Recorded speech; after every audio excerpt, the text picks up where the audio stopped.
যি ভগৱন্তৰ ভকত হ'ব তাৰ অসাধ্য একো নাই মনত ৰাখিব দেই কথাটো গতিকে আমি যাতে ভগৱন্তৰ ভকত হ'ব পাৰোঁ তেতিয়া আপোনালোকে সকলো মনৰ কামনা পূৰণ কৰিব পাৰিব কাৰণ ভগৱন্ত ভকত বৎসল ভগৱন্তই ভকতক ভাল পায় গতিকে আপোনালোকৰ ঘৰখনক আপোনালোকৰ পৰিয়ালটোক ভগৱানে ভাল পাবৰ কাৰণে আপোনালোকে ভাগৱতৰ পৰা এই তথ্য সংগ্ৰহ কৰি ঘৰৰ প্ৰতিজন সদস্যকে যাতে আমি ভকত কৰিব পাৰোঁ তাৰ কাৰণে যত্ন কৰিব এটো কোনো জাতি জনগোষ্ঠী কোনো বিশেষ সমাজক উদ্দেশ্যি কৰা নাই মানৱ জাতিক উদ্দেশ্যি কৈ আছে জীৱশ্ৰেষ্ঠ মানুহ হিচাপে আমি ভগৱন্তৰ ভকত হ'ব লাগিব ভগৱন্তৰ ভকত হ'লে আমাৰ অসাধ্য একো নাই আমি সকলো কাম সহজতে সম্পন্ন কৰিব পাৰিম এতিয়া ভকত কৰিবলৈ কাণত চেলেং গামোচা দিলেই নহ'ব চেলেং গামোচা ভকত নহয় অৰ্থাৎ চেলেং গামোচা আমাৰ এটা জাতীয় পোছাকহে ভকত হ'বলৈ আমাৰ তিনিটা আখৰৰ গুণবিশিষ্ট হ'ব লাগিব ভকত আমাৰ প্ৰত্যেকটো ল'ৰা ছোৱালীকে পৰিয়ালটোকে আমি ভকত কৰিবলৈ হ'লে আমি কি কৰিব লাগিব ভ শব্দে ভগৱন্ত ভৱ বিমোচন ভজন ভক্তিত তুষ্ট হুৱন্ত সিজন ভগৱন্তই কাক ভাল পায় মানুহৰ জন্ম পায় যি পুৱা গধূলি গা পা ধুই ধূপ এডাল জ্বলাই তেওঁৰ নাম লয় বা উপাসনা কৰে তেওঁক ভাল পায় আৰু আমাৰ মাক বাপেকে কোন ল'ৰা ছোৱালীক ভাল পায় যি ল'ৰা ছোৱালীয়ে মাক বাপেকক শ্ৰদ্ধা কৰে ভক্তি কৰে মৰম কৰে আদৰ কৰে সন্মান কৰে কথা শুনে হাক বচন মানে দিহা পৰামৰ্শ মতে চলে হেতু সন্তান সকলো মাক বাপেকৰ মৰমৰ কোনোবা যদি সন্তান হৈ মাক বাপেকক শ্ৰদ্ধা নকৰে ভক্তি নকৰে মৰম নকৰে আদৰ নকৰে সন্মান নকৰে কথা নুশুনে হাক বচন নামানে হেতু সন্তান কোনো মাক বাপেকৰ মৰমৰ হ'ব নোৱাৰে এটো যেনেকৈ বাস্তৱ সত্য আমি কাৰ সন্তান আমাৰ ভাগৱতত কৈছে যিজনৰ টিপিটিত তুষ্ট হ'ব দেও জানিবা সিজন পিতৃ এক কৃষ্ণ দেও আমাৰ সকলোৰে পিতৃ কৃষ্ণ আমি তেওঁৰে সন্তান এতিয়া সন্তান হৈ আমি ৰাতিপুৱা গধূলি ধূপ এডাল জ্বলাই তেওঁক উপাসনা কৰিছোনে নাই তেওঁৰ নাম লৈছোনে নাই তাৰ ওপৰতহে আপোনাক বা মোক ভগৱানে কিমান ভাল পাব কিমান সুখত ৰাখিব কিমান দুখত ৰাখিব এটো নিৰ্ভৰ কৰিব গতিকে প্ৰথম কথাটো যে আমি ঈশ্বৰক ভজিবলৈ যত্নপৰ হ'ব লাগিব ল'ৰা ছোৱালীকো সেই আদৰ্শ শিকাব লাগিব ক শব্দে কৃষ্ণ ভজি পবিত্ৰ পৰম আত্মাক দেখন্ত কৃষ্ণ সমস্ততে সম ক আখৰে কৈছে আত্মা দৃষ্টিত আমি সব সমান আত্মাৰ ডাঙৰ সৰু নাই আত্মাৰ মতা মাইকী নাই আত্মাৰ বগা কলা নাই আত্মাৰ ওখ চাপৰ নাই মানে ছোট বড় আপোত পৰ এইবোৰ নাই এইবিলাক দেহৰ ধৰ্মহে দেহৰহে মতা আছে মাইকী আছে বগা আছে কোলা আছে ওখ আছে চাপৰ আছে শকত আছে ক্ষীণ আছে আপোন আছে পৰ আছে ছোট আছে বড় আছে এইবিলাক দেহৰ ধৰ্মহে আমাক গুৰুজনাই কৈছে দেহ ধৰ্ম এৰি আত্মা ধৰ্ম ল'ব লাগিব দেহ ধৰ্ম ল'লে আপুনি ঈশ্বৰৰ ওচৰলৈ যাব নোৱাৰিব কাৰণ দেহটো মায়া আজি আছে কালিলৈ নাই মায়া মানে অজ্ঞান গতিকে আন্ধাৰ গতিকে অজ্ঞান আন্ধাৰৰ ধৰ্ম লৈ আপুনি পোহৰৰ ঠাইলৈ যাব নোৱাৰিব গতিকে আমি দেহ ধৰ্ম এৰি আত্মা ধৰ্ম ল'ব লাগিব গতিকে আত্মা দৃষ্টিত আমি সকলো সমান আমাৰ আত্মাৰ ডাঙৰ সৰু উচ্চ ওখ চাপৰ মতা মাইকী নাই আত্মা কেনেকৈ আছে আমাৰ শৰীৰত আমাৰ ঋগ্বেদত কৈছে কে খাগ্ৰ শতভাগস্য শতাংশ সাদিচাত্মক জীৱ সূক্ষ্ম অৰূপ অয়ং সংখ্যাতিটো হিচিতগণ আমাৰ চুলিৰ আগেদাৰ 10,000 ভাগ কৰি এভাগ ল'লে যিমান সূক্ষ্ম অণু হয় সিমান সূক্ষ্ম অনুৰূপে আমাৰ গুৰি পৰুৱাত যিমান হাতীটোতো সিমান বুঢ়া মানুহত যিমান কেঁচুৱা ল'ৰাটো সিমান দেহৰহে ডেকা বুঢ়া দেহৰহে ডাঙৰ সৰু আছে আত্মাৰ নাই এই আত্মা জ্ঞান যেতিয়া আমাৰ হ'ব তেতিয়া আমাৰ গৃহত শান্তি প্ৰতিষ্ঠা হ'ব যিগৰাকী শাহুৱেকে আত্মজ্ঞান লৈ বোৱাৰীয়েকক নিজৰ ছোৱালী বুলি ভাবিব আৰু যিজনী বোৱাৰীয়ে ক আখৰৰ তত্ত্ব জ্ঞান লৈ শাহুৱেকক নিজৰ মাতৃ বুলি ভাবিব সেইখন ঘৰত কেতিয়াও শাহু বোৱাৰী মতভেদ হ'ব নোৱাৰে মনত ৰাখিব কথাটো ককাই ভাইৰ মাজত মতভেদ হ'ব নোৱাৰে কাৰণ আমি সকলো এক আত্মা তেতিয়া আমি কোনেও কাকো দুখ পোৱাকৈ কোনেও কাকো অন্যায় কৰাকৈ আমি কথা ক'ব বা ব্যৱহাৰ কৰিব নোৱাৰোঁ। এইটো ক আখৰৰ বৈশিষ্ট্য। ত শব্দে তৰণৰ উপায়ী শৰণ, হৃদয় মধ্যত দেখে কৃষ্ণৰ চৰণ, তাকে সে বুলিও ভকত, জানিবা নিশ্চয় নিজে তৰি কুলকো উদ্ধাৰ কৰয়। আমাৰ সকলোৰে হৃদয়তে ভগৱন্ত আছে, সমস্ত ভূতৰে মই আছোঁ হৃদয়ত, তত্ত্ব নাপাই মোক বিচাৰে বাহিৰত। আমাৰ এতিয়া বহুত মানুহে হৃদয়ৰ কৃষ্ণক নিবিচাৰি বাহিৰত বিচাৰি ফুৰিছে তপ জপ যজ্ঞ কৰি। তেতিয়াহ'লে এই কৰ্ম মাৰ্গত যাৰ বিশ্বাস হ'ব ভগৱন্তক আপুনি লগ পাব নোৱাৰিব। কৰ্মত বিশ্বাস যাৰ, হিয়াত থাকন্ত হৰি, অতিশয় দূৰহুন্ত তাৰ, দূৰতো বিদূৰহুন্ত তাৰ। আপোনাৰ হৃদয়তে কৃষ্ণ আছে, বহুত দূৰলৈ গুচি যাব। তাৰ উদাহৰণটো দ্ৰৌপদীয়ে দেখুৱাই থৈ গৈছে। দ্ৰৌপদীক যেতিয়া ৰজস্বলা অৱস্থাত ৰাজসভাত দুঃশাসনে বস্ত্ৰহৰণ কৰিছিল, প্ৰথমতে দ্ৰৌপদীয়ে নিজৰ শক্তি প্ৰয়োগ কৰি কেনেকৈ লজ্জানত অৱস্থাৰ পৰা সমাজত নিজক বচাব পাৰি তাৰ কাৰণে নিজৰ শক্তি প্ৰয়োগ কৰিছিল। অৱশেষত দুঃশাসনৰ হাতত পৰাভূত হৈ তেওঁ ভগৱানলৈ মনত পৰিল, এই বিপদত মোক ভগৱানে ৰক্ষা নকৰিলে আৰু ৰক্ষা কৰোঁতা নাই। কিন্তু মাতোতে গণ্ডগোল লগাই দিলে। কি বুলি কৈছে? হে দ্বাৰকাপতি, হে মথুৰাপতি, হে যদুপতি, তুমি আহা, মোক এতিয়া দুঃশাসনে সমাজত লজ্জানত কৰিব, তুমি ৰক্ষা নকৰিলে আৰু মোৰ গত্যন্তৰ নাই। হে দ্বাৰকাপতি, হে মথুৰাপতি, হে যদুপতি, আহা। চিঞৰি আছে, অহা নাই। তেওঁ ঘপকে মনত পৰিলে, তেওঁতো মোৰ হৃদয়তে আছে। মনত পৰাৰ লগে লগে হে হৃদয়ানন্দ, তুমি মোক উদ্ধাৰ কৰা, নহ'লে গত্যন্তৰ নাই। লগে লগে সন্মুখত থিয় হৈ গ'ল। তেতিয়া দ্ৰৌপদীয়ে দাবী কৰিছে, তোমাক ইমান মাতি আছোঁ, তুমি কিয় অহা নাই? তেতিয়া কৃষ্ণই কৈছে, তোমাৰ গাতহে দুখ, তোমাৰ হৃদয়তে মই আছোঁ, তুমি হৃদয়ত নামাতি মথুৰাপতি বুলি কৈছা, মই মথুৰা পাইছোঁগৈ। দ্বাৰকাপতি বুলি কৈছা, মই দ্বাৰকালৈ দৌৰিছোঁ। যদুপতি বুলি কৈছা, মই যদুগণৰ ওচৰ পাইছোঁগৈ। তুমি যদি আগতেই হৃদয়ানন্দ বুলি ক'লাহেঁতেন, বহুত আগতেই মোক লগ পালাহেঁতেন। মনত ৰাখিব কথাটো। গতিকে আমাৰ হৃদয়তে ভগৱন্ত আছে। এই তত্ত্বটো যিজনে পাব সেইজনকে ভকত বুলি কৈছে। এজন যদি ঘৰত ভকত থাকে তেওঁ নিজেও তৰিব, পৰিয়ালটোকো উদ্ধাৰ কৰিব। আৰু যদি এজন অভকত থাকে তেওঁ নিজেও মৰিব, পৰিয়ালকো মাৰিব। গতিকে আমি ভকত কৰিবলৈ হ'লে এই তিনিটা আখৰৰ বৈশিষ্ট্য প্ৰত্যেকটো ল'ৰা ছোৱালীৰ যাতে চাৰিত্ৰিক বৈশিষ্ট্যত প্ৰকাশ পায় তাৰ কাৰণে মাক বাপেকে চকু দিব লাগিব। আপোনাৰ ল'ৰাটো বা ছোৱালীজনী স্কুললৈ যাওঁতে বা ক'ৰবালৈ ফুৰিবলৈ বা কৰ্মলৈ যাওঁতে মাক বাপেকে ক'ব লাগিব, বোপাই স্কুললৈ যোৱা, মাজনী স্কুললৈ যোৱা, হয় কৃষ্ণ বুলি কৈ যাবা দেই। ককা বহি আছে, ককাক সেৱা এটা কৰি যোৱা, আইতাক সেৱা এটা কৰি যোৱা। জ্যেষ্ঠজনক সেৱা এটা কৰিবলৈ মাক বাপেকে পৰামৰ্শ দিব লাগিব। যি ল'ৰা ছোৱালীয়ে মাক বাপেকৰ পৰামৰ্শ মতে সৰুৰে পৰা জ্যেষ্ঠজনক সন্মান কৰিব, সেৱা কৰিব আৰু যাওঁতে কৃষ্ণ বুলি কৈ যাব, তেওঁ কৃষ্ণ বুলি কৈ যোৱাৰ লগে লগে তেওঁৰ লগত ভগৱন্ত যায় বুলি ভাগৱতে কৈছে। যিটোজনে যাই নাম উচৰি, তাৰো পাছে পাছে ভ্ৰমন্ত হৰি, বৎসক স্নেহ যেন ধেনু ধাৱে, ভজিও জানি হেন হৰি পাৱে। গতিকে গাইজনীয়ে যেনেকৈ পোৱালিটো মুখৰ আগত লৈ যায়, কৃষ্ণ শব্দ উচ্চাৰণ কৰি যি মানুহ যায় তাৰ পিছে পিছে কৃষ্ণ যায়। কেনেকৈ যায়? একচিত্ত মনে যিটো মহাজনে, ফুৰে গুণনাম স্মৰি, তাকো ৰক্ষা কৰি, ফুৰয় সদায় হাতে কৌমদকী ধৰি। কৌমদকী মানে গদা, গদা মানে নাম।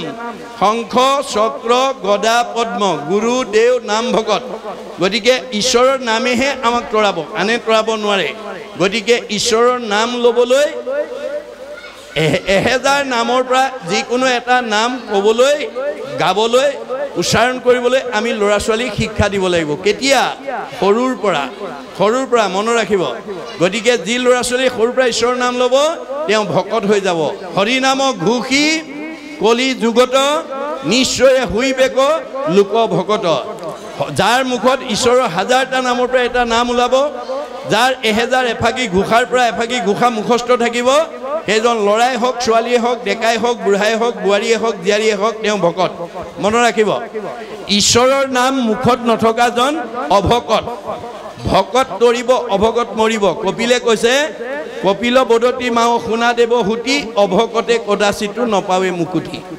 ঈশ্বৰৰ নাম যাৰ মুখত নাই সি কেতিয়াও উদ্ধাৰ হ'ব নোৱাৰে। এই শিক্ষাটো আমি সৰুৰ পৰা ল'ৰা ছোৱালীক দিব লাগিব, সৰুৰ পৰা দিব লাগিব।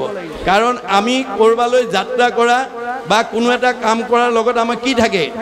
যাত্ৰাৰ লগত আমাৰ লক্ষ্য বা উদ্দেশ্য এটা থাকে আমি কৰবালৈ যাবলৈ হলে আমাৰ কিবা লক্ষ্য বা উদ্দেশ্য থাকে লক্ষ্য উদ্দেশ্য নথকা কোনো মানুহ কলৈকো নাযায় আৰু আমি ৰাতিপুৱা শুই উঠাৰ পৰা গধূলা খোৱালৈকে যিবোৰ কাম কৰোঁ তাৰ এটা কামনা বা বাসনা থাকে কামৰ এটা কাম কৰিলে তাত কামনা বা বাসনা নথকা কোনো কাম মানুহে নকৰে এতিয়া আমাৰ ভাগৱতৰ মতে আপোনাৰ যাত্ৰাৰ লক্ষ্য বা উদ্দেশ্য আপোনাৰ কামৰ কামনা বা বাসনা কোনে পূৰণ কৰিব গুৰুজনে কৈছে ভগৱন্তই পূৰণ কৰিব ভগৱন্ত পূৰ্ণ কাম আমি অকাম তেওঁ স্বতন্ত্ৰ আমি পৰতন্ত্ৰ আপুনি বহুত দিনৰ পৰা কৰবালৈ যাম বুলি থাকিলেও নিৰ্দিষ্ট দিনা যাব নোৱাৰিবও পাৰে যদি ভগৱন্তই যাব নিদিয়ে খাম বুলি বাঢ়ি লোৱা ভাত কাঁহীও খাবলৈ নাপাব পাৰে যদি ভগৱন্তই খাব নিদিয়ে হোম বুলি পাৰি লোৱা বিচনাখনতো শুবলৈ নোৱাৰিব পাৰে যদি ভগৱন্তই শুব নিদিয়ে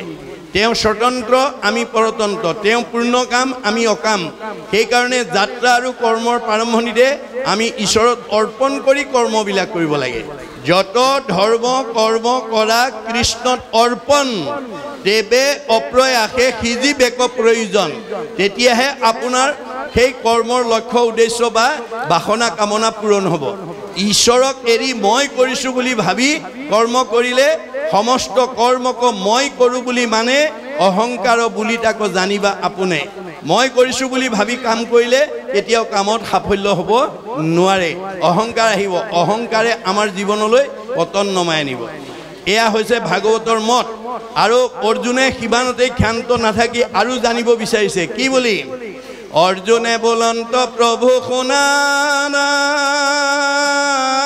নাৰায়ণ অভকতৰ কি গুণ অতি প্ৰয়োজন যে তিনিটা আখৰ বাদেও আৰু প্ৰয়োজনীয় গুণ ভকতৰ কি থাকিব লাগে তেতিয়া ঈশ্বৰে কহন্ত সখী শুনা ধন জয় অভকতৰ যি গুণ থাকিবে লাগয় হে সখী ভকতৰ আৰু কি গুণ থাকিব লাগে তুমি শুনা ক্ষমাশীল সমদম ইন্দ্ৰিয় সংযম এহি পঞ্চতত্ত্ব ভকতৰ আচয়নিয়ম এই পাঁচটা নিয়ম ক্ষমা শীল সম দম ইন্দ্ৰিয় সংযম এই পাঁচটা ভাল গুণ আমাৰ গাত থাকিব লাগিব পঞ্চতত্ত্ব যিজনে কৰিব প্ৰকাশ সেহিহে জানিব ধৰ্ম নামত বিশ্বাস এই পাঁচটা গুণ যাৰ গাত থাকিব তেওঁহে ধৰ্ম কি নামৰ মাহাত্ম্য কি বুজি পাব নেৰি বেক ধনে ধানে মানে আসকতি নাপাইবে উদ্ধাৰ সখী যাইবে অধুগতি ভগৱানে কৈছে বেদে কৈছে কি বুলি যি মানুহে মানুহৰ জন্ম পায় কেৱল ধন ধান মান সন্মান সুখ ভোগকে বিচাৰি ফুৰে হেতু জীৱ কেতিয়াও উদ্ধাৰ হ'ব নোৱাৰে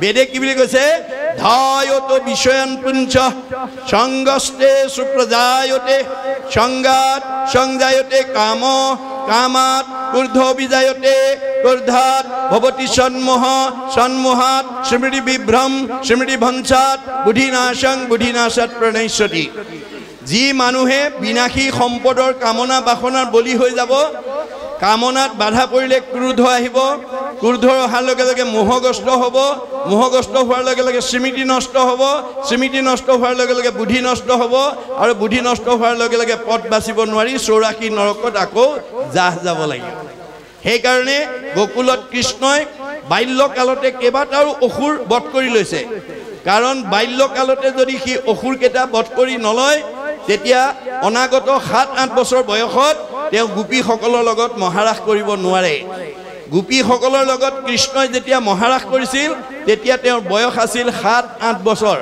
সেইকাৰণে অনংগ কেলি বুলি কোৱা হয় এতিয়া সেই অসুৰবিলাকৰ ভিতৰত প্ৰথম অসুৰ কাক মাৰিছিল পুতনা পুতনাৰ আবিধানিক অৰ্থ দুৰ্গন্ধ আশা আকাংক্ষা কামনা বাসনা অৰ্থাৎ আমি কামনা বাসনাবিলাকক যেতিয়ালৈকে মাৰিব নোৱাৰিম তেতিয়ালৈকে আমি গতি পাব নোৱাৰিম। গতিকে বিষয়ত অতি আশকতি ভৈল যাৰ কৃষ্ণক পাইবাৰ আশা নিৰ্বতিলতাৰ। যি মানুহে বিষয় সুখত ইন্দ্ৰিয় সুখ ভোগত যি আসক্ত হৈ যায় তাৰ কৃষ্ণক পাবৰ কাৰণে সি বহুদূৰ আঁতৰি যাব লাগিব। কিয় মানে যেন বায়ু বস্ত্ৰ নিয়ে পশ্চিমে উৰুৱাই পূবক খেদিলে জানো সিটো বস্ত্ৰ পায়।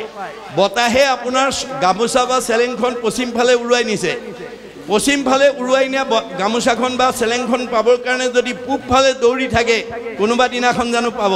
নাপায়। গতিকে আপোনাৰ মনটো যেতিয়া বিনাশী সম্পদৰ ফালে আগবাঢ়ি যাব তেতিয়া অবিনাশী ভগৱন্তত ভক্তি কৰিব নোৱাৰিব। সেইকাৰণে প্ৰথম অসুটো কামনা বাসনা যিটো আমাৰ জন্মগত ইনবৰ্ন যিটো আমাৰ কামনা বাসনাৰ আসুৰিক প্ৰবৃত্তি সেইবিলাকক আমি সৰুৰ পৰাই মাৰিবলৈ যত্ন কৰিব লাগিব। তেতিয়াহে আমাৰ অনাগত দিনত সেই ল'ৰাটো বা ছোৱালীজনী এজন ভকত বা সৎ লোকৰ অধিকাৰী হ'ব। গতিকে যি মানুহে আশাত বন্দী হৈ যায়, কামনা বাসনাত বলি হৈ যায়, সেই মানুহক একো বস্তুৰে জোৰা নমৰা হয় বুলি ভাগৱতত বৰ্ণনা কৰিছে। যত দিব্য ঘৰ বাৰী বস্ত্ৰ অলংকাৰ সবেও নুপুৰে মন একলোভিয়াৰ। যাৰ মনটোত বিনাশী ধন ধান টকা পইচা গাড়ী মটৰ পকা ঘৰ দুৱাৰ ইন্দ্ৰিয় সুখ ভোগত যাৰ মনটো আসক্ত হৈ যাব তাক একো বস্তুৰে জোৰা নমৰা হ'ব। সি সদায় অসন্তুষ্ট হৈ থাকিব। অসন্তুষ্ট প্ৰাণীৰ নখন্দে মন দুখ, তলুইকৰ লক্ষ্মী পাইলে নাহি তাৰ সুখ। যাৰ মনটো অসন্তোষীয়া তাক তলুইকৰ সম্পত্তিও সুখ দিব নোৱাৰে। এতিয়া উপায় কি হ'ব? উপায় ভাগৱতে দিছে, যেহি পাৱে তাতে মহাতুষ্ট হুৱে মন, তেবেশে বিপ্ৰৰ তেজ বাঢ়ে অনুক্ষণ। যে আপোনাক ভগৱন্তৰ পূৰ্ব পুণ্যৰ ফলে এই মাধুৰী মলা গাঁৱত আপোনাক অৱস্থান কৰি কিবা কৰ্মৰ কাৰণে আপোনাক দিছে। আপুনি কৰ্ম কৰি যিটো ফল পাইছে ভকতিৰ দ্বাৰা সন্তুষ্ট হৈ সুখে দুখে মুখে জুনো চাৰে ৰাম নাম। সুখ দুখ সকলো সময়তে আমি ঈশ্বৰৰ নাম যদি ল'ব পাৰোঁ তেতিয়াহ'লে তেজ মানে শক্তি, তেজ মানে প্ৰভাৱ, তেজ মানে প্ৰতিভা, তেজ মানে চেহেৰা, তেজ মানে কমনীয়তা, তেজ মানে পৰমায়ুস বাঢ়ি যাব। আৰু যদি ভগৱানে দিয়াটোত আত্মসন্তুষ্টি থাকিব নোৱাৰে তেতিয়াহ'লে নিজৰ ভৰিত নিজে কুঠাৰ মৰা হ'ব। আমাৰ দাৰ্শনিক পণ্ডিতে কৈছে, we must concentrate as much as we get from God. ভগৱানে আমাক যি দিছে আমি তাতেই আত্মসন্তুষ্টি থাকিবলৈ শিকিব লাগে। আজি সেই দৰ্শনটো নজনাৰ কাৰণে, ভাগৱতৰ আৰু বেদৰ এই দৰ্শনটো নজনাৰ কাৰণে আজি আমাৰ সমাজত বহুত কোৱালিফাইড মানুহ, বহুত উচ্চ পদস্থ বিষয়ত চাকৰি কৰা মানুহে ভগৱানে দিয়াটোত সন্তুষ্ট নাথাকি নিজাববীয়াকৈ বেছি ধনী আৰু সুখী হ'বলৈ গৈ ৰঙা ঘৰৰ অতিথি হ'ব লগা হৈছে। আৰু বহুতে চাকৰিৰ পৰা নিলম্বন হ'ব লগা হৈছে। যিবিলাক কোৱালিফাইড মানুহে বহুত উচ্চ পদস্থ বিষয়ত চাকৰি কৰা মানুহে এই ভাগৱত শুনিব তেওঁলোকে কেতিয়াও ৰঙা ঘৰৰ অতিথি হ'ব নালাগে। তেওঁলোকৰ চাকৰিৰ পৰা কেতিয়াও নিলম্বন হ'ব নালাগে। সেইকাৰণে ভাগৱত শুনিবলৈ আহিব লাগে। মনত ৰাখিব কথাটো। ভাগৱত নুশুনা মানুহ যিমান বিদ্যাৱন্ত ধনৱন্ত হওক তেওঁ বিপদগ্ৰস্ত হ'বই। কাৰণ তেওঁ ইন্দ্ৰিয়ক সংযম কৰিব নোৱাৰে। সেইকাৰণে অৰ্জুনক কোৱাৰ চলে কৈছে, সখা অৰ্জুন তোমাক জীৱশ্ৰেষ্ঠ মানুহ জন্ম দিছোঁ, তুমি ইন্দ্ৰিয়ক সংযম কৰিবা, মনক সংযম কৰিবা, নহ'লে আহিল কণা গ'ল কণা খাগৰি কাটিল 3 কণা হ'ব। তেতিয়া অৰ্জুনে প্ৰতিবাদ জনাইছে কি বুলি? হেন শুনি অসন্তোষ কৰন্ত অৰ্জুন, ইন্দ্ৰিয়ক বৈশ্য কৰি বাক পাৰে কোন। কাৰ খাদ্য আছে ইন্দ্ৰিয়ক বশ কৰিব? মনস নাই, এইটো প্ৰস্তাৱ মোৰ গ্ৰহণযোগ্য নহয়। তেতিয়া কৃষ্ণ হাঁহি পেলাই কৈছে, কৃষ্ণ বোলে সখী তুমি নকৰিবা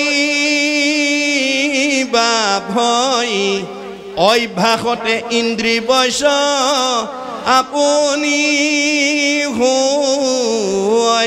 ভয় নকৰিবা, অভ্যাস কৰা। অভ্যাসৰ জৰিয়তে আপোনাৰ ইন্দ্ৰিয়বিলাক সংযম হ'ব। আজি আপোনালোকে নিজকে সোধকচোন বাৰু, অহাৰ পৰা কঠখনত বহি আছে, যোৱালৈকে কঠখনত বহি থাকিব। ঘৰত অকলে ইমান সময় 1 ঘণ্টা 1.5 ঘণ্টা বা 2 ঘণ্টা আপোনালোকে অকলে কঠ এখনত অকলে বহি থাকিব পাৰিলেহেঁতেন নে? নোৱাৰে। আজি কোনে বহুৱাইছে? কি শক্তিত বহিছে? আমাৰ বেদে কৈছে স্ব পৰম অনুৰক্তি, ঈশ্বৰেই ভক্তি। আজি আপোনালোকে ঈশ্বৰৰ কথা শুনিবৰ কাৰণে, জানিবৰ কাৰণে, বুজিবৰ কাৰণে অনুৰাগ আগ্ৰহ লৈ বহি আছে। এই আগ্ৰহে আমাক ছটা প্ৰমোচন দিব, মনত ৰাখিব। আগ্ৰহ, ৰতি, প্ৰীতি, ভক্তি, শান্তি, 6 নম্বৰত মুক্তি। এই অভ্যাস নকৰা পৰ্যন্ত আপোনাৰ জীৱ উদ্ধাৰ হ'ব নোৱাৰে। সেইকাৰণে দাৰ্শনিক পণ্ডিতে কৈছে you have to keep the practice of remembrance, নাম স্মৰণ, every day, every hour, rather every second. 24 ঘণ্টাত 1 ছেকেণ্ড হ'লেও ভগৱন্তৰ 1000টা নামৰ পৰা এটা নাম মুখত উচ্চাৰণ কৰিবলৈ, ক'বলৈ আমি অভ্যাস কৰিব লাগিব। When a strong habit is formed by unceasing practice throughout the period of life, then it would be easy to remember God at the time of the death. এনেকৈ অভ্যাস কৰোঁতে কৰোঁতে যেতিয়া এটা ষ্ট্ৰং অভ্যাস হৈ যাব, এটা বলিষ্ঠ অভ্যাসত পৰিণত হ'ব, তেতিয়া মৰিবৰ সময়ত নাৰায়ণ অজামিলৰ দৰে আহি যাব। অজামিলে 10 নম্বৰ ল'ৰাটোৰ নামহে নাৰায়ণ থৈছিলে, নাজানে ভগৱানৰ নাম বুলি। মাধৱদেৱে আমাক চিনাকি কৰি দিছে, 4 বেদৰ 4 অক্ষৰ সাৰ কাঢ়ি আনি ব্ৰহ্মাদেৱে বেকত কৰিয়া থৈলা নাৰায়ণ নাম, সেই নাৰায়ণ নাম লৈয়া শুদ্ধ কৰোঁ আমি চিত্ৰ গায়া, হৰি সন্তোষৰ কাৰণ আন নজানি। গতিকে 4 বেদৰ 4 অক্ষৰ গোট খাই নাৰায়ণ নাম লৈছে। গতিকে পুতেকৰ নামটো আহ নাৰায়ণ, খা নাৰায়ণ, যা নাৰায়ণ, পঢ় নাৰায়ণ, উঠ নাৰায়ণ, নাৰায়ণ নাৰায়ণ কওঁতে কওঁতে এটা ষ্ট্ৰং হেবিট হৈ গ'ল। গতিকে যাৰ কাৰণে তেওঁ মহাপাপী অজামিলক মৃত্যুৰ সময়ত যমদূতে বান্ধি লোৱাৰ সন্দে আইষ নাৰায়ণ বুলি কোৱাৰ লগে লগে বিষ্ণুদূত আহি যমদূতৰ ৰছী কাটি উদ্ধাৰ কৰি দিলে। গতিকে অজামিলে যদি পায় আমি নাপাম কিয়? আমি মাত্ৰ অভ্যাস কৰিব লাগিব। ভগৱন্তৰ নাম আমাৰ 1000টা নামৰ পৰা এটা নাম, 1000 ফাগী ঘোষাৰ পৰা এফাগী ঘোষা আমি যাতে মুখস্থ কৰিব পাৰোঁ। আপোনাৰ 1000 এফাগী ঘোষাৰ যদি এফাগী ঘোষাও আপোনালোকৰ প্ৰত্যেকজন সদস্যই যদি মুখস্থ কৰে, সেইজন উদ্ধাৰ হৈ যাব। যদি এফাগী ঘোষাও মুখস্থ নাই, আমি কেতিয়াবা কেতিয়াবা কিছুমান নাম সকামলৈ পাত প্ৰসংগলৈ মাতে গৃহস্থই, মতাৰ পিছত নাম প্ৰসংগ পাত প্ৰসংগ শেষ হ'লে ভকতে কয় এতিয়া সেৱকীৰ সেৱা। তেতিয়া কিছুমান গৃহস্থী ঘৰত বাপজনে আহি আঁঠু কাঢ়ি পেলাই পিছলৈ ঘূৰি ঘূৰি চাই থাকে, তাৰমানে আইগৰাকী অহা নাই। আইগৰাকীয়ে ভকতৰ সেৱাত মানে চাহ তামোল দিয়াত ব্যস্ত হৈ আছে, সময় দেৰি হৈছে। ভকতে কয় হ'ব হ'ব, আয়ে ভকত সেৱাই কৰি আছে, ভগৱন্তক সেৱাই কৰি আছে, আপুনিয়ে প্ৰাৰ্থনা ভাগ গাওক। তেতিয়া বাপজনে কয় নাই নহয়, তেওঁ আহিব লাগিব। তাৰমানে বাপৰ ঘোষা মুখস্থ নাই। আজি তাৰিখলৈকে যদি কাৰোবাৰ এফাকি ঘোষা মুখস্থ নাই, সেইটো জীৱ উদ্ধাৰ হ'ব নোৱাৰে। গতিকে কাৰোবাৰ যদি অভাৱ আছে কালিৰ পৰা আৰম্ভ কৰি দিব দেই, নহ'লে কিন্তু আপুনি অহা যোৱা কৰি থাকিব লাগিব। পুনৰপি জনমম পুনৰপি মৰণম হৈ থাকিব লাগিব। এই তথ্য আমাক দাঙি ধৰিছে। এতিয়া সেইকাৰণে কৈছে সাক্ষাতে ঈশ্বৰ যাহাৰ গৃহত থাকা লক্ষ্মী থাকা মহালক্ষ্মী পতি, সি কি পাণ্ডৱৰ ঐশ্বৰ্যৰ কথা কহিবে কাৰো শকতি। গতিকে কি ঐশ্বৰ্য, কি মানে নোৱাৰা কাম আছে? পাণ্ডৱে সকলো কাম কৰিব পাৰিব, কাৰণ যাৰ ঘৰত কৃষ্ণ আছে। গতিকে আমি পাণ্ডৱৰ ঘৰত কৃষ্ণ আছে বুলি আমি সিমানতে সীমাবদ্ধ কৰিলে নহ'ব, আমি প্ৰত্যেকৰ ঘৰতে কৃষ্ণক ৰাখিব লাগিব। আজি ভাগৱত শুনি গৈ অনাগত দিনত আপোনালোকে এই মাদুৰী মলা গাঁৱত এনেকুৱা ঘৰত, এনেকুৱা পৰিয়ালত, এনেকুৱা বংশত বাস কৰিব লাগিব যিখন ঘৰলৈ কৃষ্ণ নমতাকে আহিব। কৃষ্ণক আমি মাতিব নালাগে, কৃষ্ণই আমাৰ ঘৰ বিচাৰি আহিব। আমি কেনেকুৱা ঘৰত থাকিব লাগিব? যিখন ঘৰত পুৱা গধূলি ধূপ ধূনা জ্বলিব, যিখন ঘৰত গুৰু আসন থাকিব, ঈশ্বৰ উপাসনা কৰা ঠাই থাকিব, যিখন ঘৰত পুৱা গধূলি ধূপ ধূনা লৈ পৰিয়ালে ঈশ্বৰ উপাসনা কৰিব, সেইখন ঘৰত কৃষ্ণ থাকিব। যেই নাম সেই হৰি, জানা নিষ্ঠ কৰি নামৰ সংগ নচাৰন্ত হৰি। আপুনি কৃষ্ণক বিচাৰিব নালাগে, কৃষ্ণই আপোনাৰ ঘৰ বিচাৰি আহিব। যিখন ঘৰত ঈশ্বৰৰ নাম থাকিব তাত কৃষ্ণ থাকিব। কৃষ্ণ যিখন ঘৰত থাকিব সেইখনৰ পৰিয়ালবিলাক আনন্দত থাকিব, মিলা প্ৰীতিয়ে থাকিব, মৰম চেনেহত থাকিব, একতাৰ দোলেৰে বান্ধ খাই থাকিব। আৰু যিখন ঘৰত আজি তাৰিখলৈকে সেই পৰিৱেশ নাই, মানে পুৱা গধূলি ধূপ ধূনা যাৰ ঘৰত নজ্বলায় ঈশ্বৰৰ প্ৰাৰ্থনা নকৰে সেইখন ঘৰলৈ কোন আহিব আমাৰ দ্বাদশ স্কন্ধ ভাগৱতত কৈছে শ্ৰৱণ কীৰ্তন জড়িত কৃষ্ণৰ নকৰে তৈ তেখে ৰাক্ষসীগণে বিঘিনি আচৰে যিখন ঘৰত পুৱা গধূলি ধূপ ধূনা নজ্বলে ঈশ্বৰ উপাসনা নকৰে সেইখন ঘৰলৈ অঘাসুৰ বকাসুৰ প্ৰলম্বাসুৰ অৰিষ্টাসুৰ পুতনা ব্যোমাসুৰ ধেনুকাসুৰ সব অসুৰবিলাক আহি যাব কায়িকভাৱে নহয় দেই স্বভাৱগতভাৱে প্ৰকৃতিগতভাৱে আহি যাব আমাৰ কিছুমান মানুহৰ পৰিয়াল আছে কথা ক'বই নোৱাৰে টিঙিচকে খং উঠেই কথা ক'বই নোৱাৰে লাঠিডাল উলিয়াই আনেই কথা ক'বই নোৱাৰে ঠেঁপেচ লাগি চকু পানী উলিয়াই ৩-৪ দিন মালে ভাত পানী নাখায় এই স্বভাৱটো যিখন ঘৰৰ পৰিয়াল আছে এইটো অসুৰ থকা পৰিয়াল এই আসুৰিক ভাৱবিলাক যেতিয়ালৈকে আমি মাৰিব নোৱাৰিম অৰ্থাৎ সংস্কাৰ কৰিব নোৱাৰিম সেইখন ঘৰত সেইটো পৰিয়ালত কেতিয়াও শান্তি নহ'ব আমি সেই অসুৰবিলাকক কেনেকৈ মাৰিম আমাৰ নাৰায়ণ ঠাকুৰ এটা ফকৰাত আমাৰ আধ্যাত্মিক তত্ত্বযুক্ত এটা ফকৰাত কৈছে কি বুলি যে কুকুৰে কৰিলে বিয়া বাঘৰ জীয়াৰী দেখিয়া ভালুক গৈলে ঘৰ বাৰী এৰি কুকুৰে যদি বাঘৰ জীয়াৰী বিয়া কৰিব পাৰে সেইখন ঘৰত ভালুকৰ পৰিয়াল থাকিব নোৱাৰে তাৰ মানে কুকুৰ মানে জীৱ ডেকা ল'ৰাই হওক গাভৰু ছোৱালীয়ে হওক বোৱাৰীয়ে হওক জীয়াৰীয়ে হওক যিটো জীৱই বাঘৰ জীয়াৰী মানে নাম বিয়া মানে সম্পৰ্ক নামৰ লগত যি সম্পৰ্ক কৰিব সেইখন ঘৰত কাম ক্ৰোধ লোভ মোহ মদ মাৎসৰ্য ঈৰ্ষা হিংসা কুৎসুত কপট এই আসুৰিক ভাৱবিলাক থাকিব নোৱাৰিব মনত ৰাখিব কথাটো যে এই আদৰ্শৰে আমি যাতে নিজৰ নিজৰ ঘৰখন যাতে আমি এখন সুন্দৰ ঘৰ কোনো সমস্যা নোহোৱা ঘৰ কাৰণ কৃষ্ণ যাৰ ঘৰত থাকিব সমস্যা ক'ৰ পৰা হ'ব পোহৰ য'ত থাকিব তালৈ আন্ধাৰ কেনেকৈ আহিব গতিকে ভক্তি পৰিৱেশ য'ত থাকিব তালৈ কেতিয়াও কোনো আপদ আহিব নোৱাৰে মই আজি মাদুৰী মলাগাঁৱত আজি তাৰিখত কাৰোবাৰ ঘৰত গুৰুগৃহ নাই বা উপাসনাৰ ব্যৱস্থা নাই বুলি মই ভবা নাই যদি কিবা কাৰণত কাৰোবাৰ ঘৰত আজি তাৰিখতো নাই অহা কালিৰ পৰা আপোনালোকে ঘৰৰ ভিতৰতে মানে অস্থায়ীভাৱে হ'লেও এটা মানে ঠগী এখনত বা শৰাই এখনত গুণমালা ঘোষা কীৰ্তন এখন থৈ হ'লেও পুৱা গধূলি ধূপ ধূনা জ্বলাই ল'ৰা ছোৱালীকেইটাক মাতি আনি উপাসনা কৰি ভগৱন্তক ক'ব কি বুলি যে গগৈ বাপৰ দৰে দুৱৰা বাপৰ দৰে হাজৰিকা বাপৰ দৰে শইকীয়া বাপৰ দৰে মোৰো গুৰুগৃহ অকণমান বনোৱাৰ হেঁপাহ আছিল কিন্তু মই এইকেইটা অভাৱৰ কাৰণে পৰা নাই প্ৰভু কৃপা কৰি মোৰ মনৰ বাঞ্ছা পূৰণ কৰিব আপোনালোকক এমাহ সময় দিছোঁ যদি আজি তাৰিখলৈকে কাৰোবাৰ সেই অসুবিধা আছে আপোনালোকে ভগৱানক উপাসনা কৰি এমাহ তেওঁক জনাওক গতিকে ভগৱান আপোনাৰ হৃদয়তে আছে সমস্ত ভূতৰে মই আছোঁ হৃদয়ত কি কাৰণে আছোঁ যাদৃশী ভাৱনা জৈস সিদ্ধি ভৱতি তাদৃশী যোনে যেনেকৈ ভাবে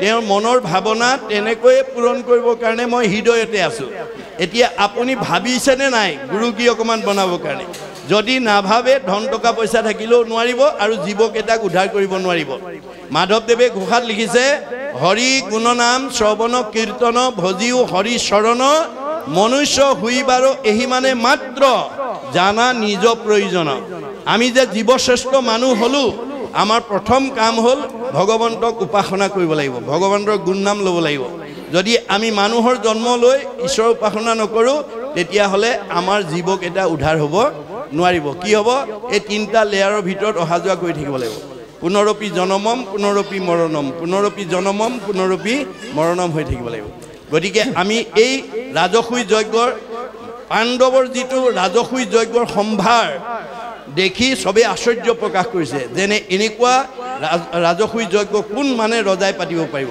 তেতিয়া ইয়াত কৈছে যে নাই যিখন ঘৰত কৃষ্ণ আছে যিটো পৰিয়ালত কৃষ্ণ আছে তাত অসাধ্য কি আছে গতিকে এইটো আমি ইমানতে পঢ়িলে নহ'ব আমাৰ ঘৰতো কৃষ্ণক ৰাখিব লাগিব